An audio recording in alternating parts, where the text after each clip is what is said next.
Everyone, ఈరోజు మనం ఆలుగడ్డ ముద్దకూర ఎలా వండుకోవాలో చూద్దామండి. ముందుగా ఆలుగడ్డలనే ఉడకబెట్టి ఇలా పీసెస్లా కట్ చేసుకొని పెట్టుకోవాలి. నెక్స్ట్ 1 ఆనియన్, 2 పచ్చిమిరపకాయలు అండ్ ఒక ఎల్లిగడ్డ ఒక గడ్డ తీసుకున్నామండి. ముందుగా బాండి అనేది పెట్టి ఇందులో 2 టేబుల్ స్పూన్ అంత ఆయిల్, ఇందులో పోపు గింజలండి. ఇవి వచ్చేసి జీలకర్ర, ఆవాలు, శనగపప్పు, మినప్పప్పు ఇవి తీసుకున్నాం పిన్ని. ఓకే, నూనె వేడెక్కింది, ఇప్పుడు అవి అందులో వేసుకుందాం. ఇందులో ఇప్పుడు ఉల్లిగడ్డ, ఒక పెద్ద సైజ్ ఉల్లిగడ్డ, పచ్చిమిరపకాయలు వేసుకొని ఇది ఎర్రగా అయ్యే వరకు వేపుదామండి. మళ్ళీ ఎల్లిగడ్డ కూడా వేసేసుకుంటున్నాం.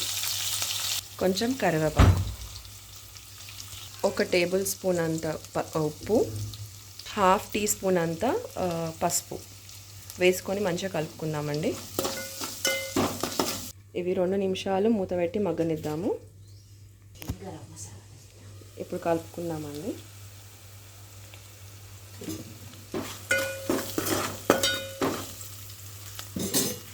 ఇందులో ఇప్పుడు 1 టీ స్పూన్ అంత ధనియాల పొడి, 1/2 టీ స్పూన్ అంత గరం మసాలా పొడి వేసుకుందాం.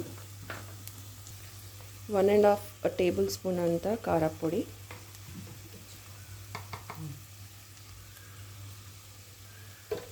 దీన్ని ఒక 2 మినిట్స్ వరకు మగ్గనిద్దామండి మూత పెట్టి. ఇదంతా మీడియం ఫ్లేమ్లోనే కుక్ అవ్వాలండి. ఇది ఒకసారి కలుపుకొని ఇది మొత్తం మంచిగా ఫ్రై అయింది కదా, ఇందులో ఈ ఉడకబెట్టుకున్న ఆలుగడ్డ ముక్కల్ని ఇందులో వేసి కలుపుకోవాలి.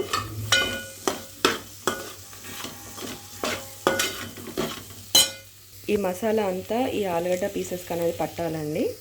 ఇప్పుడు మూత పెట్టి ఒక 5 minutes మగ్గనిద్దాం.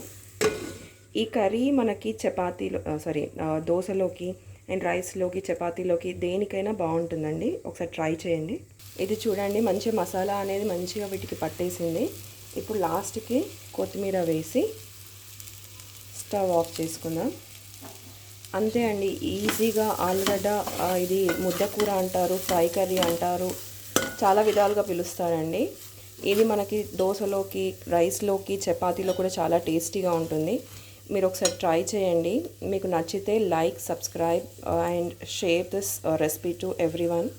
Thank you for watching.